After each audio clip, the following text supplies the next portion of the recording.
Today we're going to talk about the benefits from using vitamin D3 and K2 at the same time. I think the best way to start this presentation is to talk about this calcium paradox. A paradox is two things that sound logical, but they conflict in a certain way. And the calcium paradox relates to like women postmenopausal that have bone loss, yet at the same time they have vascular calcification. Now, how can that be? That sounds illogical. I mean, how can you be losing bone, like a calcium deficiency, and then at the same time you have excess calcium in the arteries? It just doesn't make sense. And another paradox called the French paradox, where you have people in France consuming large quantities of saturated fat, yet at the same time they have lower rates of heart disease. Now, how can that be? Is it the wine they're drinking? Is it some phytonutrients? What is it? Well, what we're going to talk about now will explain both paradoxes. There's some missing information that will make everything make sense. All right, so let's start with vitamin D3.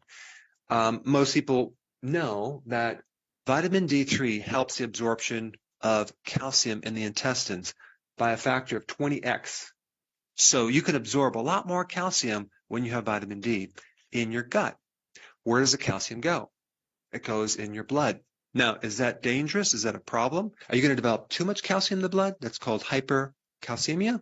Now, there is conflicting studies on that. Sometimes it does, sometimes it doesn't. And the next thing I'm going to tell you will explain that inconsistency too. It has to do with this one vitamin called vitamin K2, not K1, K2.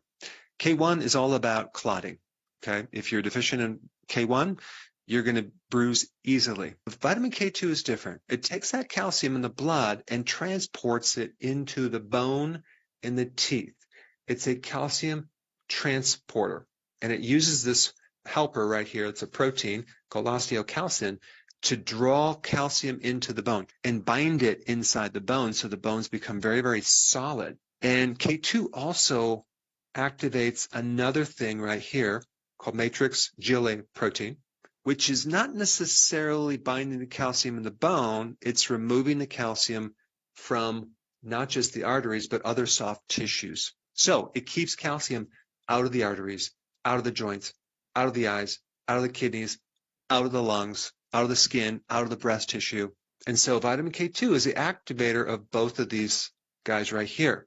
And without this activator, K2, both of these proteins stay inactive, and you potentially could start developing pathological calcification, which is a bad thing because there's certain places that you don't want calcium. In fact, this thing right here is one of the strongest inhibitors of calcification, because when someone takes calcium, let's say a woman who just became menopausal to prevent their bone loss, and now they're at a double risk of getting a heart attack, well, only if they're deficient in K2. And so this hypercalcemia can be controlled if there's enough K2 in the diet. Now, let me just add one more thing to explain this French paradox, right? Well, they consume a lot of fatty foods, and I've been there, and that's absolutely true, yet they have low rates of heart problems. Wonder why that is. Well, the answer to that is in the source of K2. Where does vitamin K2 come from? Well, it can either come from animal fats, those things that we were told to avoid, because we want to prevent heart problems, which is completely false information. And so there's two main versions of this K2, the MK4, which comes from animal fat, but there's also a version MK7 of K2 that comes from bacteria, as in that French cheese, and even other fermented things like sauerkraut and a fermented soybean called natto, where they use in Japan. Now, understanding this mechanism in vitamin K2 is vitally important, since heart attacks are the number one killer. And if we can keep calcium out of the arteries, that would be a very, very good thing.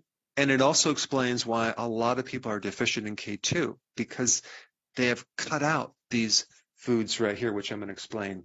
They've cut out the grass-fed butter and ghee.